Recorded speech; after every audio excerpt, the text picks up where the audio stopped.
Virginia Institute of Marine Science researchers that are developing projects for it in Virginia.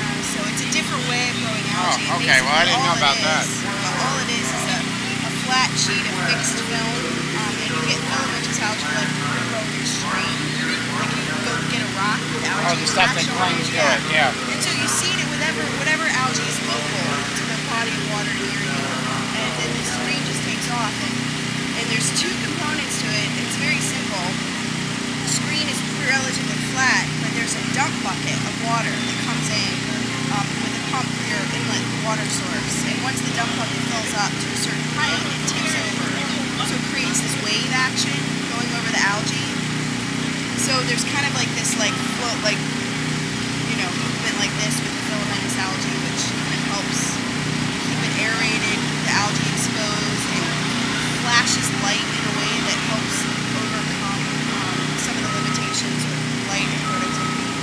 And basically harvest it about once a week, and that keeps the algae in maximum growth phase. How much do you what's the volume of the screen, and how much do you harvest per, say, square foot of screen? It would get about 35 grams per meter squared per day of algae. Yeah. But the thing is that you can have it as big as you want. 35 grams dried after the water? Yeah. Right. So let's see, that's about 12% oil. So that's about 4 grams of oil per day, per meter squared, per day.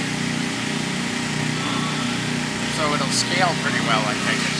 Maybe stack them. Well, and it's a neat technology. I worked on it before I started graduate school, and I didn't know anything about growing fish. And he was using it it was a demonstration facility on his farm in Gloucester to grow tilapia in industrial, kind of loadings for the tanks. So we had like a fish every square foot, 500-gallon tank, and the algae scrubbers were the only thing that was cleaning the water. Yeah, well, there's great potential in algae to clean up wastewater. It's a final stage treatment for sewage treatment plants and things like that. Well, the interesting thing about the algal turf scrubbers is that in Florida, I don't know if you're familiar with the struggles that Florida has had to clean up the Everglades and the Swanee River areas flowing through the sugar cane facilities. But anyways, they have for years been looking at constructed wetlands. So back in the 90s, they put out an RFP for, okay, how can we clean up this water? And constructed wetlands are gone. And I mean, I love wetlands and constructed wetlands, but when it comes to actually constructive wetlands is where they build the dikes and control the water flow. Yeah, and they haven't. They've really not performed up to expectations. They silt in. They're filled with invasive exotic species, and after a while, the water kind of channels through. And they're not getting the phosphorus they wanted. Well, the algae luxury uptake phosphorus because it actually adheres onto the surface of the algae is very reactive. So the algae take up more phosphorus than they actually need, and they can take up a lot of nitrogen too. So now they're moved more towards on the Swanee River. There's a plan to have 140-acre facilities strategically located along the river. It's going to clean up all the agricultural non-source pollution. So, and they've been used on, Walter first invented them. This is back in the 70s. He studied the biomass productivity of coral reefs. Everyone thought, oh, these are very low productivity environments because there's no nutrients in the waters in coral reefs. It's a very low nutrient system. And so Walter had the idea of measuring algal growth using these flat screens, and he just floated them in the water above the coral reefs and harvested them, and he got this huge amount of productivity. And that was one of the foundation research that has now led us to understand how productive coral reefs are. I mean, they're comparable to rainforests, more productive than rainforests. That's why we're all scared shitless that they're going to disappear. Yeah. The whole ocean life will disappear with us. It doesn't take into account the political realities either. So that was what I was thinking about a long time ago, is that there's political decisions that are made that these economic models run in the context of these political decisions, and so that always kind of interested me more because it seemed more real to me, even though I'm sort of mathematical and every other part of what I studied was more technical and mathematical, because I was engineering.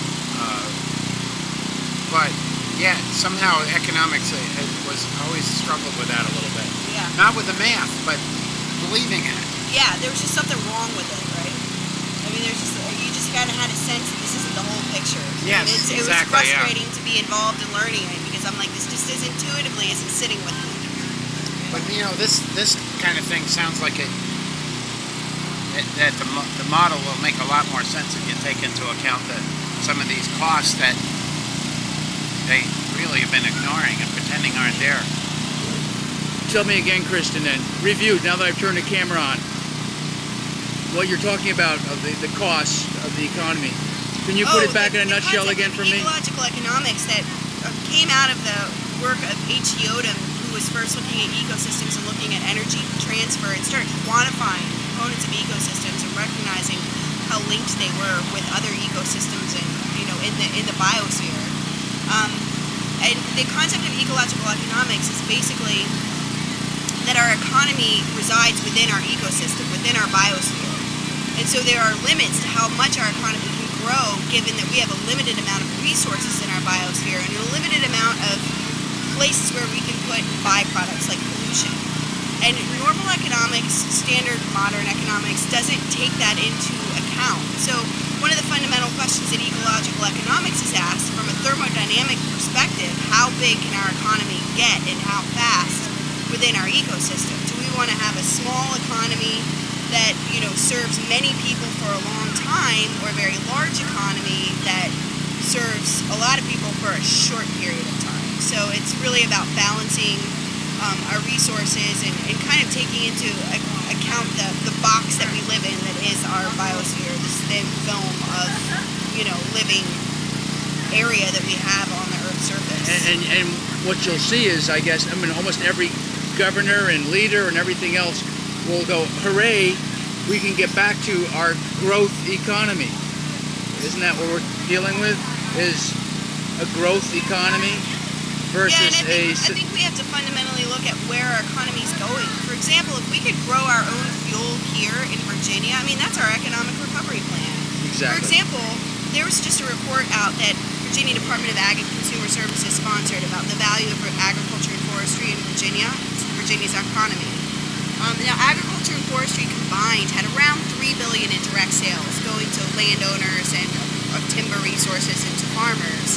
That $3 billion in direct sales generated over $70 billion in revenue in Virginia because of the ripple effect. Because I sell to you, you process it, and you sell to a small mom and pop store, and they're selling it. And all along the way, people are employed. Yeah. There's drivers. There's people manning the counters and selling it. People working in the processing companies. And so it has this ripple effect through the economy that results in a great over a 20-fold increase in that original farm gate sale. Yeah. Virginia's economy. So when you talk about growing algae and imagine that impact on the economy. It's not just the direct sales from what you're doing. It's the fact that we're not one link in a huge chain. I'm going to turn this camera.